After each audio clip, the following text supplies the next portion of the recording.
Missouri schools are closed today after the father of the state's first coronavirus patient broke self-quarantine so that he could attend a dance with his younger daughter and her classmates.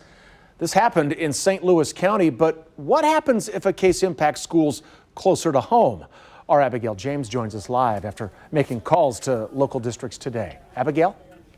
Yeah, well, of the schools I talked to on both sides of the state line, there's a general consensus that they're all working with their local and state health departments. Some schools are already investigating the possibility of virtual classrooms.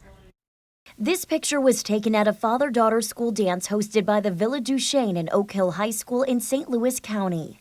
A father broke a self-quarantine and went with a younger daughter to the dance after his oldest child tested positive for COVID-19. And as a result, the county health directors informed him today that he must remain in his home or they will issue a formal quarantine that will require him and the rest of his family to stay in their home by the force of law. The situation not only closed down 2 schools, but sent the county scrambling To track down all the close contacts of the involved patient and any of the events last night. And we're in the process of tracking those down. It takes a long time. We asked school districts in the metro about plans if they were to get an actual case. It is, of course, something we're very vigilant about and concerned about, but we're not panicked about. This is the Olathe superintendent at a school board meeting last week. Of the 11 larger districts I called today, several simply directed me to their websites. But I would encourage you to check our website. But if you want to find out the latest on what the school district is doing, I would go to our website. I did, and a lot of what you'll find are letters to parents with CDC recommendations and virus cleaning protocols.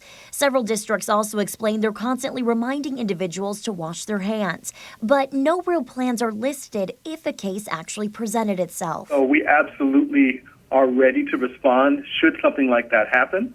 But just depending on what specifically happened might impact exactly how we responded. Many of the school districts I spoke to would be advised by health departments and agencies should a case be confirmed. Big question I get is, what about school closings? Again, that will be done by the health department. That's not a decision we will make. Now, North Kansas City explained they're investigating whether or not virtual classrooms would be an option should they need to shut down due to a case. They're currently exploring options for families who don't have access to stable Wi-Fi. Olathe Public School Superintendent already stated this is not realistic for their district. Reporting live, Abigail James, KCTV 5 News.